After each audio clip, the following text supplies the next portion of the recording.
Good afternoon. आज आपला नवीन topic आहे हायडॅटिफॉर्म मोल्ड. याला वेसिक्युलर मोल्ड असे सुद्धा बोलतात. हायडॅटिफॉर्म मोल्ड हा रेअर मास ग्रोथ असते ज्याला forms inside the uterus at the beginning of the pregnancy. Usually first trimester जेव्हा स्टार्टिंग ऑफ द प्रेग्नन्सी असेल किंवा कन्सेप्शनच्या नंतर हायडॅटिफॉर्म होण्याचे चान्सेस आहेत. खूप रेअर कंडिशन आहे, पण ही मोस्टली हे जेस्टेशनल एज म्हणजे प्रेग्नन्सीच्या स्टार्टिंग पिरियड मध्ये होते. It is a type of gestational trophoblastic disease.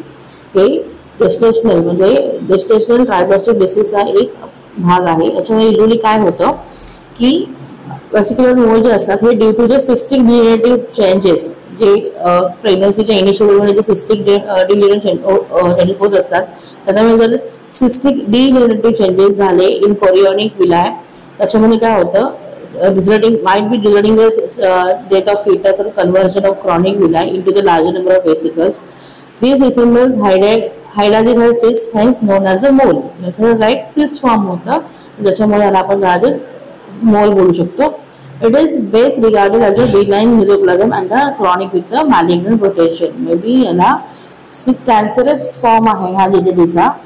हा cancerous form आहे. जर त्याच्यावर cyst फॉर्म झाला आणि बिनाइन विंडोवर्जन नसेल तर हे कोरियोनिक विथ मॅलिग्नंट म्हणजे कोरिओ कार्सिनोमा म्हणून सुद्धा याला बघितलं जातं. द प्लॅसेंटा फ्रिक्वेन्सी याची किती आहे तर it is incidence varies from the country to country. प्रत्येक कंट्रीमध्ये याची इन्सिडेन्स डिफरंट आहे. बट द हायएस्ट इन्सिडेन्स हा फिलिपिन्स जे फिलिपाईन कंट्री आहे तिथे आणि ऑब्झर्व केलेलं आहे की फिलिपिन्स कंट्रीमध्ये 80 मधल्या एका प्रेग्नन्सीमध्ये हायएस्ट रेट मध्ये बघितले की हायएस्ट रेट मध्ये 80 मध्ये एका प्रेग्नन्सी मध्ये हायडॅटिफॉर्म मोल्ड हा बघितला जातो. किंवा लोएस्ट इन युरोपियन कंट्रीमध्ये किंवा USA मध्ये हे सर्वात कमी असे रेट आहे जे की इथे 1 in 400 म्हणजे 400 प्रेग्नंट लेडीज पैकी एकाला हा हायडॅटिफॉर्म हा नोट केलेला आहे. युजली काय होतं the placenta feeds the foetus during the pregnancy. Usually placenta through जे आहे ते मदरला न्यूट्रिएंट फिटसला न्यूट्रिएंट मिळत असतात जे की मदर घेत असते. With molar pregnancy, okay, the tissue develops into an abnormal growth called a mass. Okay, त्या मोलर प्रेग्नन्सी मध्ये जर टिश्यू डेव्हलप झाला एखाद्या अबनॉर्मल ग्रोथने त्याला आपण जे मास म्हणतो ते जर बिना प्रोलॉंग व्हायला निओप्लाग व्हायला आणि त्याचीच ती कोरियोनिक ग्रोथ लाईन होऊनंतर कॅन्सरस होऊ शकते. आता आपण इन्सिडेंट डिस्कस केलाच आहे की फिलिपाईन कंट्रीमध्ये जरी इथे सांगितलं एस्टिमेटेड नंबर हे 1 in every 1000 to 200 प्रेग्नन्सीज आहे तरी फिलिपाईन्समध्ये याचं प्रमाण जास्त आहे आणि कमी कमी प्रमाण US मध्ये आहे. आता याचे टाइप्स काय आहेत ओके त्याच्यामध्ये पार्शियल म्हणजे इनकम्प्लीट मोलार प्रेग्नन्सी आणि कंप्लीट मोलार प्रेग्नन्सी दोन टाइप आहेत त्याचे पार्शियल मोलार प्रेग्नन्सी आणि इनकम्प्लीट मोलार प्रेग्नन्सी. याच्यामध्ये पार्शियल मध्ये काय होतं there is an abnormal growth of placenta and some foetal development म्हणजे फिटल येतं फिटस दिसतं पण त्याचं फिटल जे आहे ना हे अबनॉर्मल ग्रोथ होतं आणि प्लॅसेंटा सुद्धा अबनॉर्मल ग्रोथ होते. कंप्लीट मोलार प्रेग्नन्सी मध्ये काय होतं there is an abnormal placenta but no foetus म्हणजे प्लॅसेंटा ग्रोथ होतो पण त्याला फिटस नसतं. त्याला कंप्लीट मोलार प्रेग्नन्सी असं बोलतात.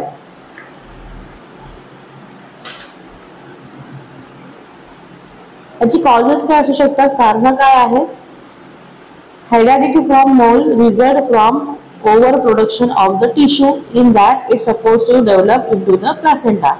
हायडॅटिफॉर्म आहे म्हणजे जेव्हा कन्सेप्शन होतं तुमचं कन्सीव्ह होतं बेबी आणि जेव्हा इम्प्लांटेशनच्या नंतर प्लॅसेंटा कोरियोनिक विलाय फेकलं जातं आपल्या पहिल्या युट्राइन मध्ये तेव्हा प्लॅसेंटा फॉर्म होतो. मोस्टली फंडसला प्लॅसेंटा फॉर्म होतो. जेव्हा हायडॅटिफॉर्म मोल्ड कसलं रिझल्ट आहे जेव्हा ओव्हर प्रोडक्शन होतं of the tissue in that suppose to develop into the placenta म्हणजे जे प्लॅसेंटा डेव्हलप करणारे टिश्यू आहे त्याच्यामध्ये ओव्हर प्रोडक्शन होतं.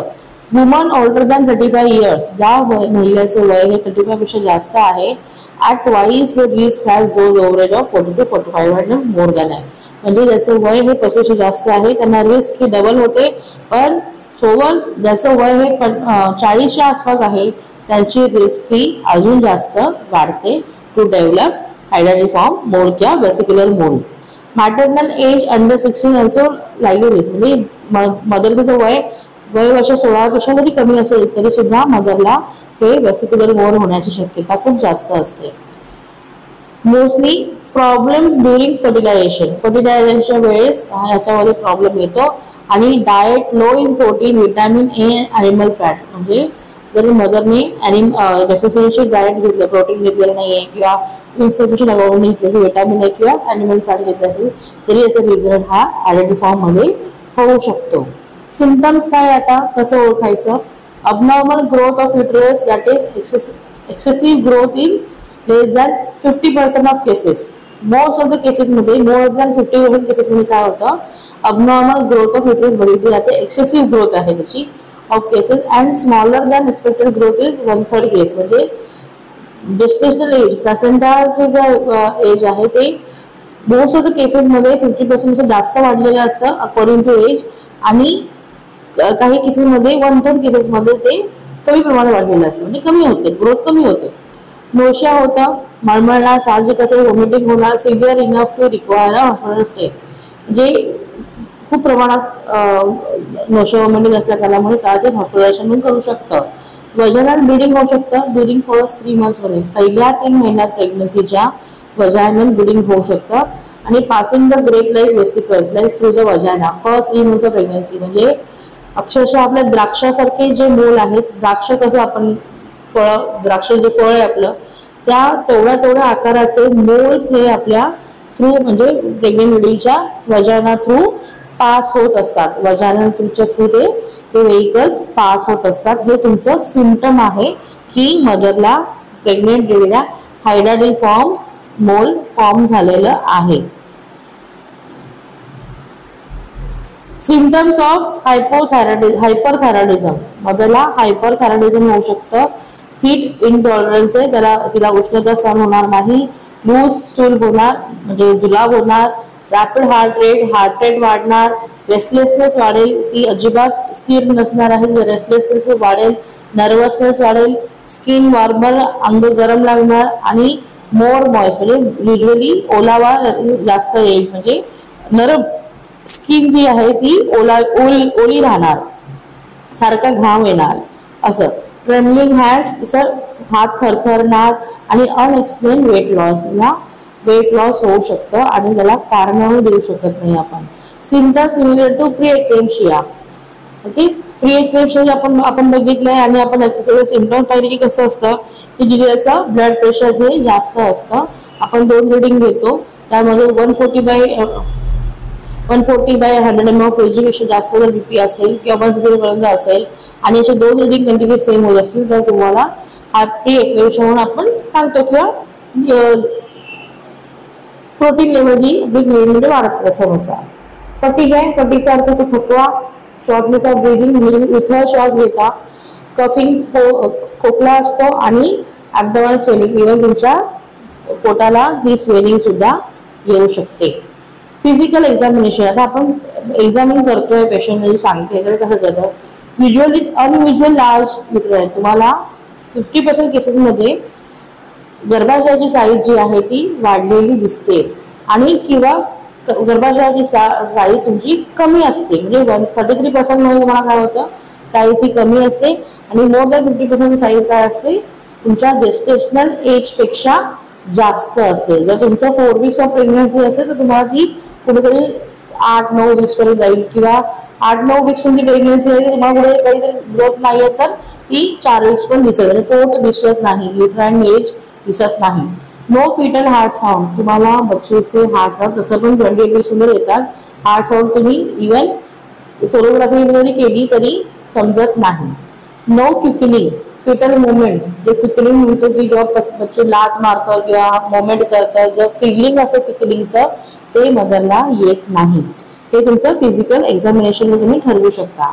आता इन्व्हेस्टिगेशन काय करायचं याच्यामध्ये, एक तर सीबीसी करतो आपण, टोटल ब्लड काउंट चेक करतो, थायरॉइड फंक्शन टेस्ट करतो, लिव्हर आणि किडनी फंक्शन टेस्ट करतो, level of human chorionic gonadotropic hormone हे एससीजी लेवल आहे ते चेक करतो, अल्ट्रासाउंड ऑफ पेल्विस करतो, म्हणजे पोटाचं लोअर ॲब्डोमेनचं आहे जे आपण सोनोग्राफी करतो, एक्सरे, MRI और CT scan of chest, pelvis, brain to rule out the mole has metastasis outside the uterus. आता आपण बघितलं की हायड्राटिल फॉर्म जे आहे ते युजली काय होतं, कॅन्सरस ग्रोथ आहे जे की युटरस मध्ये आहे. हे प्लॅसेंटाचं ओव्हर प्रोडक्शन झालं, म्हणजे प्लॅसेंटा टिश्यू ज्याच्यामध्ये बनतो त्या टिश्यूचं ओव्हर प्रोडक्शन झाल्या कारणाने हे होतं.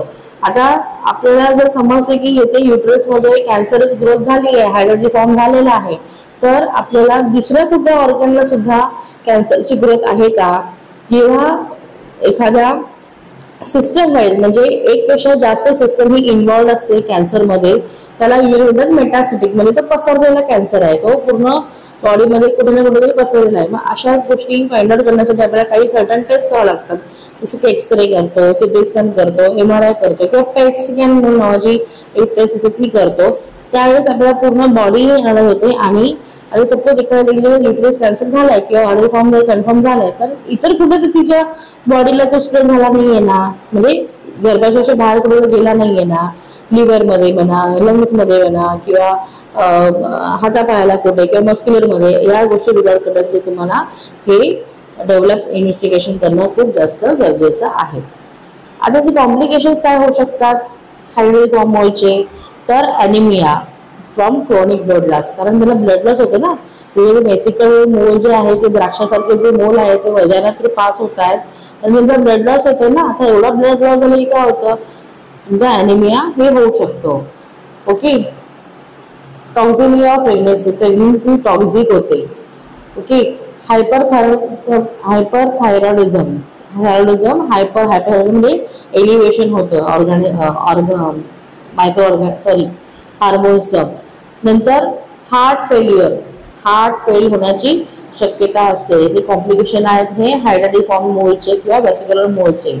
नंतर trophoblastic embolism leading to the severe acute respiratory problem. Trophoblastic embolism म्हणजे जिथे अडथळा येतो सर्क्युलेशनला, त्याच्यामुळे काय होतं, मदरला सिव्हिअर अक्यूट रेस्पिरेटरी प्रॉब्लेम सुद्धा होऊ शकतात. मदरला श्वासाचे प्रॉब्लेम होऊ शकतात, धाप लागणं, श्वास उथळ होणं, रेस्पिरेशन रेट वाढणं, दम लागणं, या सगळ्या गोष्टी होऊ शकतात. Rupture of the wall of uterus resulting in haemorrhage. जर ते युटरसचा वॉल, जर प्रत्येक प्लॅसेंटा जो आहे आतमधून युटरसला लावलेला आहे ना, तो अँटेरियर सुद्धा, पोस्टेरियर सुद्धा, फंडसला गेलेला असू दे, तरी सुद्धा जर इन केस हे रप्चर झालं तर युटराईन हॅमरेज सुद्धा, म्हणजे हॅमरेज होऊ शकतो, रक्तस्राव होऊ शकतो. हॅमरेज म्हणजे रक्तस्राव. Development of carcinoma, chorionic carcinoma. हे कोरियन जे आहे ज्याने आपले प्लॅसेंटा बनतो, याला कोरियन म्हणतात, कोरियन एम्ब्रियॉन. तर हे डेव्हलपमेंट ऑफ कोरियन हा वाढू शकतो. मेटास्टॅटिक्स ऑफ कॅन्सर.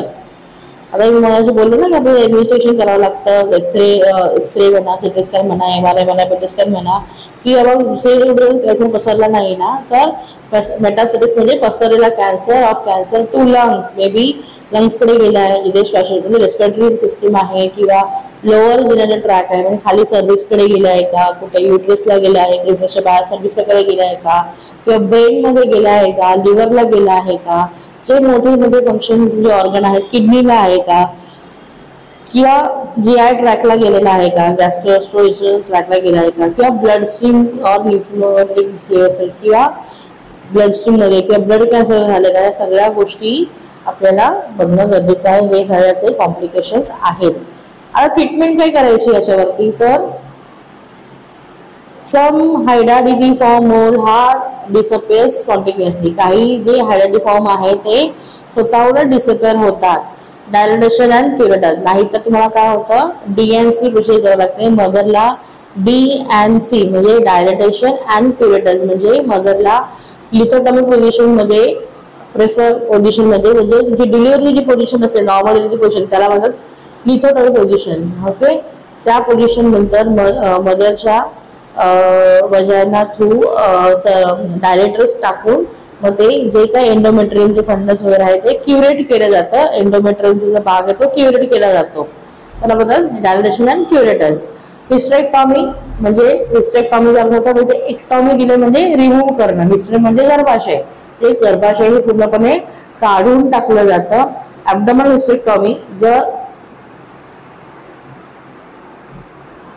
जर तुम्हाला म्हणजे ॲब्डोमिनल म्हणजे काय होतं की एक असते वजायनल हिस्टेक्टॉमी आणि दुसरी असते ॲब्डोमिनल हिस्टेक्टॉमी. वजायनल हिस्टेक्टॉमी काय होतं की वजायना थ्रू गर्भाशय काढलं जातं हिस्टेक्टॉमी. आणि एक असं ॲब्डोमन म्हणजे तिथे तुम्हाला ॲब्डोमन कट करून सर्जरी करून प्रॉपर असं मग म्हणजे युट्रस रिमूव्ह केलं जातं जर ॲब्डोमिनल हिस्टेक्टॉमी.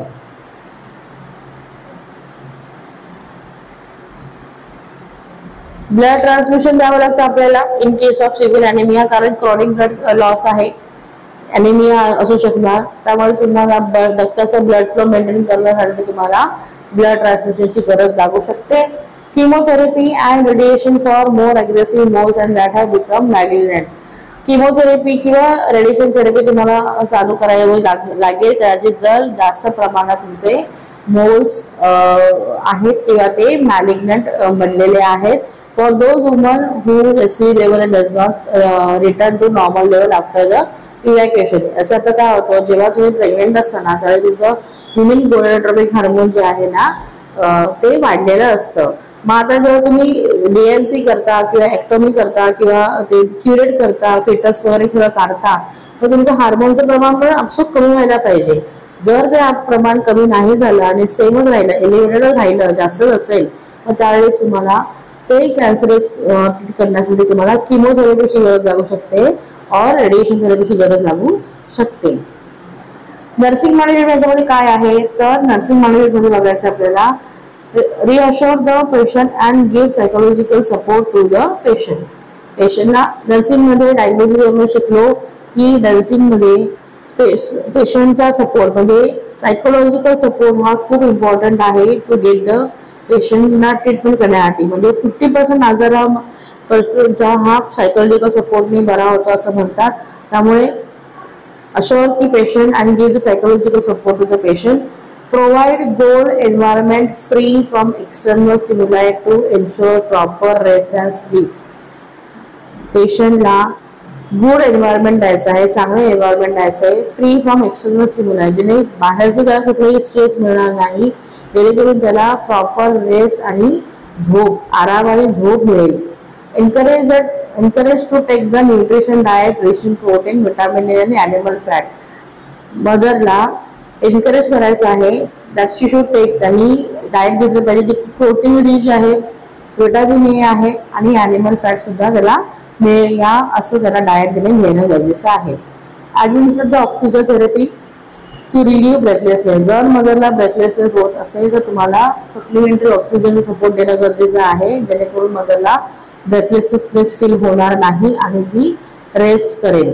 Provide saline vaginal pads to prevent urinary tract infection. जेव्हा मदरला वेसिकल मोसे पास होत असतात आणि तुम्हाला पॅड्स तुम्ही अप्लाय करता मदरला त्यावेळी नेहमी सराईल पॅड वापरायचे आहेत. कारण आता युजली गव्हर्नमेंट सेक्टरमध्ये PSC सेंटर्समध्ये सॅनिटरी पॅड बनवण्यात आले ते मग पाठवले जातात ऑटोग्लेव्हीसाठी. असे पॅड तुम्हाला वापरणं गरजेचं आहे जेणेकरून तुम्हाला युरिनरी ट्रॅक इन्फेक्शन हे होणार नाही मदरला. Encourage to maintain the personal hygiene and change the clothes daily. मदरने पर्सनल हायजीन मेंटेन करणं गरजेचं आहे आणि तिने सुद्धा रोजच्या रोज कपडे वगैरे बदलणं गरजेचं. पर्सनल हायजीन जर मेंटेन नाही झालं तर तुम्ही लाखोची ट्रीटमेंट दिली तरी त्याने पेशंट काय बरा होत नाही, कारण की घाणच समोर आपल्या अंगावर साफ नाही झाली, पर्सनल हायजीन मेंटेन नाही झालं तर तुम्हाला कितीतरी मेडिसिन लावलं तरी ते काम करत नाही कारण स्वच्छता नाही आहे. Administrate some analgesic as prescribed by the doctors to reduce the pain. आता पेन तर असणार कारण वेसिकल मोल्ड पास होत आहेत, ओके, फिटस नाहीये, ट्रीटमेंट आपण जरा पेन होऊ शकतं. अशा वेळेस काय होतं ॲनाल्जेसिक आपण करतो म्हणजे त्याला पेन किलर बोलू शकतो बोली भाषेमध्ये देतात as per the doctor prescription. डॉक्टरने दिले तुमच्या माझ्या मनाने आपण कोणालाही काही पेन किलर ॲडवाइस करू शकत नाही. जे डॉक्टरने सांगितलं आहे आपल्याला तेच पेशंटला द्यायचं आहे. Monitor the HCG level, okay, human chorionic gonadotropic हार्मोनला आपण बघायचं आहे. After molar pregnancy every week initially. तर मोलार प्रेग्नन्सी कन्फर्म झाली तर ॲटलीस्ट प्रत्येक आठवड्यात तुम्हाला ही HCG लेवल करायची आहे. HCG level generally drop to normal within 8 to 12 weeks. जशी प्रेग्नेंट झाल्यानंतर ती युजली एलिव्हेटेड असते. जर नॉर्मल प्रेग्नन्सी आहे तिची युजली ती 8 ते 12 आठवड्यामध्ये नॉर्मल लेवलला परत येते. After evacuation of the mole. म्हणून म्हटलं ना मग अशा की अगर त्यांनी इव्हॅक्युएशन काढलेलं आहे, त्याने मोल जर काढलं आहे, कॅन्सर ग्रोथ जर काढली आहे, तर एससीजी लेवल जी आहे ती पुढच्या 8 ते 12 आठवड्यामध्ये खाली येते. पण त्याचं पॉईंट आपल्याला दर वीकला करायचं आहे. Once the level are continuously normal up to 3-4 weeks, normal level आल्यानंतर ती कंटिन्यू पण आणणं गरजेचं आहे for next 3-4 weeks. Monitoring the conducted monthly for the 6 month. आणि हे 3-4 वेळा आढळ केल्यानंतर सुद्धा तुम्हाला पुढचे 6 महिने एससीजी लेवल ही मदरची चेक करायची आहे.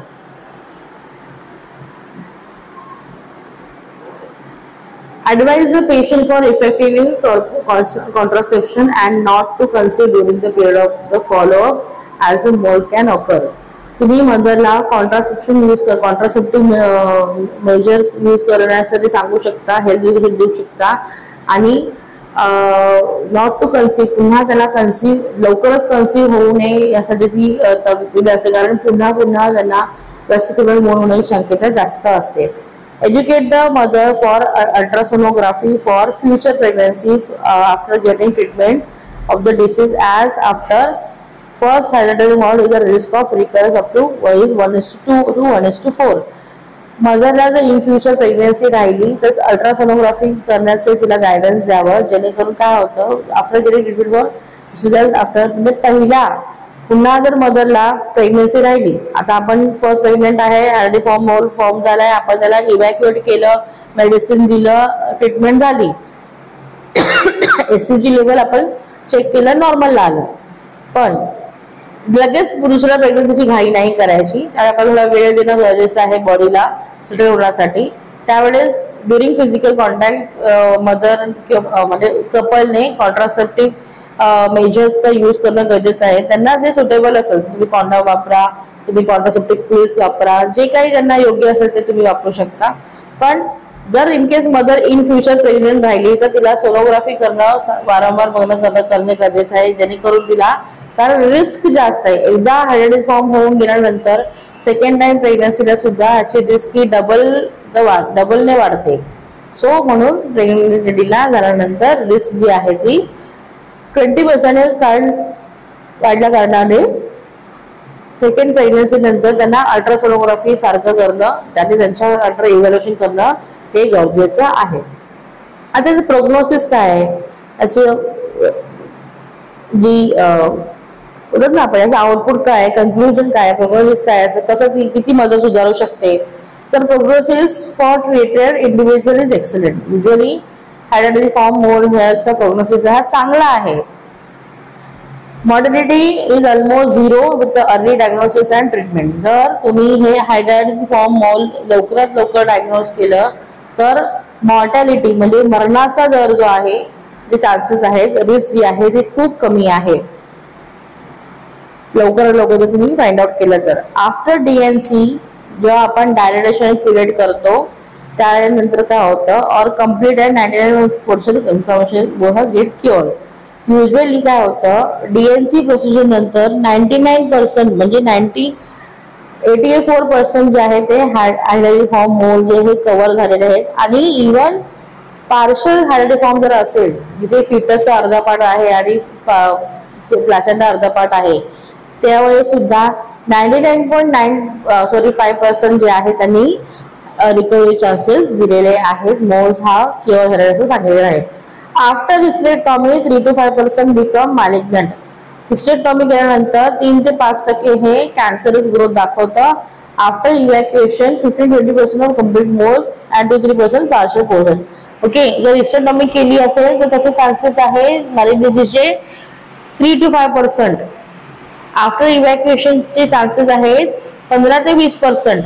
आणि कम्प्लीट मोल, पूर्ण मोल काढल्यानंतर, आणि पार्शियल मोल काढल्यानंतर कॅन्सर होण्याचे चान्सेस आहे 2 to 3%. मग हायएस्ट रिस्क कोणता आहे तुमचा, आफ्टर इव्हॅक्युएशन जेव्हा डीएनसी तुम्ही करता त्याच्यानंतर ऑलमोस्ट 15 ते 20% मदरला पुन्हा चान्सेस आहेत की हेरिडिटरी फॉर्म मोल हे होऊ शकतं.